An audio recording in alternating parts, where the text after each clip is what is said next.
और मजलिस इत्तेहादुल मुस्लिमीन ने ये फैसला लिया है कि मगरबी बंगाल में हुमायूं कबीर साहब की जो पार्टी है उनके साथ मजलिस इत्तेहादुल मुस्लिमीन एक अलायंस करेगी।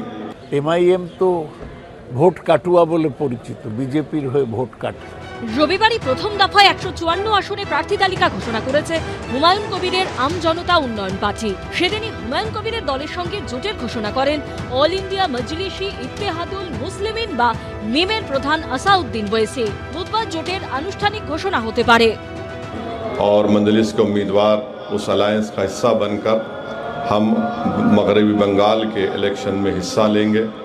हमारी कोशिश यही है कि मजलिस इत्तेहादुल मुस्लिमीन को मजबूत किया जाए, हमारे नुमाइंदे मुल्क के कोने कोने में कामयाब होकर बेबाक तरीक़े से ऐवान असम्बली में गरीब और मजलूम आवाम की आवाज़ को उठाए।